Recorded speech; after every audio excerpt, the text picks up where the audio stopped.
ఇప్పుడే చూడండి నిద్ర మబ్బులోనే ఉంది, అందుకోసం చూడండి హాయ్ చెప్పండి. పిల్లం ఏం తింటది ఇక, ఈడేం తింటాడు ఇక, లేకపోతే హాయ్ చెప్తాది. ఇంకా ఎక్కిరిస్తా ఉంటది చూడండి, పెద్ద ఎక్కిరిస్తా. ఏంద్రా అలిగిందా బొగ్గు? దొంగ పూకు లంగ పూకు వీడియో చేయమని చెప్పి అదే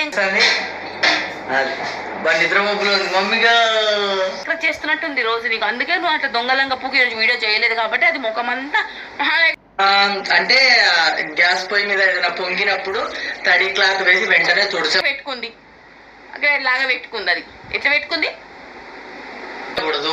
ఇంకోటి ఏంటంటే చల్లటి నీళ్ళు పడనీయకూడదు మనం కుకింగ్ చేసేటప్పుడు. ఎప్పుడేమో ఇంట్లో అరే నువ్వు నిజంగా ఆ పిల్లల్ని చూసుకొని బరణగాని పెట్టుకుంది నిజంగా నాకు చెప్పు. చల్లనీళ్ళు అయితే అసలు పడే ప్రసక్తే ఉండదు, వేడి వేడిగా పొంగుతా ఉంటాయి కదా చిన్న. ఇప్పుడు చూసినాడు పిల్లలు ఎత్తుకునే ఉంటాడు, ఎప్పుడు ఖాళీగా కూర్చుని అయితే చూడలే. వేడి వేడిగా పొంగుతా ఉంటాయి కొద్దిగా చల్లారిన తర్వాత చూసుకుంటే. పిల్లలు ఎత్తుకుని కదా మీరు వాడుకుంటున్నారు, తప్పురా, అన్యాయం రా, చచ్చిపోతావురా పాపం తల్లి. ఎందుకంటే మనము ఒకవేళ అంటే ఇంతకు ముందు పోయి పెద్ద పొయ్యిలు ఉంటాయి కదా, విడిపోయిలా పోతారా నా బాధ. నేను ఎట్లా వాడికిను అంటే విడిపోయే స్టీల్ మనకేసి వెళ్ళదండి, స్టీల్ సింగిల్ పొయ్యి గురించి అయితే నా బాధని అంత ఘోరంగా వాడుకున్నాం అనుకో పురుగులు పడి చేస్తావురా. మాకు తెలుసు అది ఎంత వేడి మీద ఉన్నా కూడా తుడుచుకోగలుగుతాం, అది కూడా మనం వేడి మీద తుడచలేము కొంచెం చల్ల. ఆ మూతలు చెప్తున్నా నేనున్నారా నీ ఎర్రి ముఖంలా చెప్పు. నీ తర్వాతనే మనకి ఏదన్నా ఇంట్లో ఫ్రీ టైం దొరికినప్పుడే కదా మనం వంట గుడక్కాయ ముఖంలో చెప్పు. నీ గుడాలు అమ్ముకునే బాడుకు చెప్పిన అరే గుడాలు అయినా పొయ్యి అయినా తుడుచుకునేది, ఇది కూడా గ్లాస్ పొయ్యి కూడా అంతే, కాకపోతే కొంచెం జాగ్రత్త అయితే తీసుకునేడోడా. నేను కూడా గుడాలు అమ్ముకునే నన్ను అయితేనా, నన్ను చేసుకోరా, మనం కూడా జాంబీలను కదా. పాప పాలు తాగించడానికి అయితే ట్రై చేస్తాడు, అసలు తాగడానికి మాత్రం అన్నం రా అంక ఇల్లు ఎందుకు ఇచ్చినోరా, సగం సగం భాగం మళ్ళీ చేసేసుకుందాం రా మనం. నీళ్ళు కూడా తాగలేదా? ఇక మా బుజ్జిగాడు చూడండి చాలా డల్ అయిపోయినాడు అనమాట, ఎత్తుకొని బ్లాగ్ అయితే. నేను వచ్చినా అంటే నేను పెద్ద గయ్యాలి దాన్ని కదరా, సగా భాగం చేసేదాకా నేను ఊరుకోరా కదా.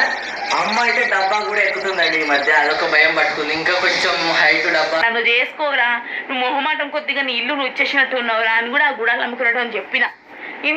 బుజ్జి పాప ఎక్కుతుంది కాబట్టి కొంచెం పెద్ద డబ్బా తీసుకోవాలన్నమాట. అదండి కొంచెం ఇంటలే మనకి ఏదో మందు వేద్దాం అనుకుంటున్నాను గుండుకి, ఆ గుండు అండి. మా ఇంట్లో ఇదైతే అల్లరి చిల్లర బ్లాగ్ అనమాట. పెడదామంటే ఏడా ఉన్నాను బట్టకు అర్థం జరంట చూడండి.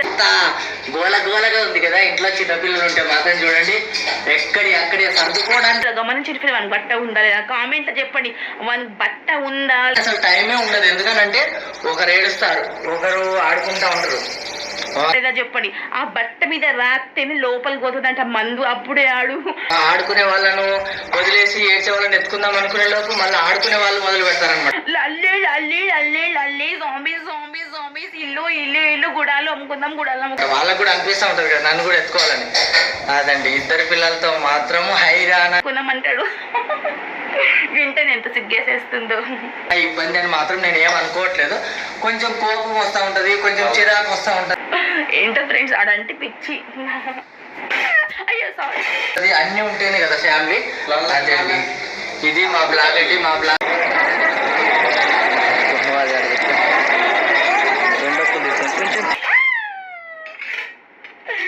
అదనమాట. సో మన భారత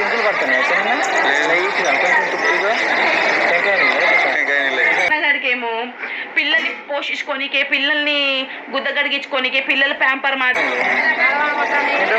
వర్షం పడిందా, మళ్ళీ వర్షం పడుతుంది నీకే పిల్లలు ఎత్తుకొని తిరిగా నీకోసం వీడు వాడుకుంటాడు.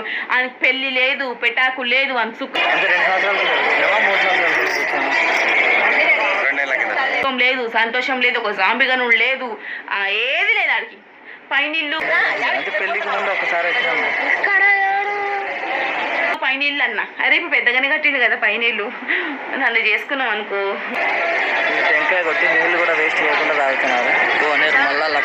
మొత్తం తాండవం ఆడిస్తా నీకు పైన హాల్ అని. ఇన్ని రోజులు మీరు ఏం పని చేస్తారు చూపించారు అన్నారు కదా, ఇదే పని మేము చేస్తాం. తాండవము మామూలుగా చూసుంటావు కదా.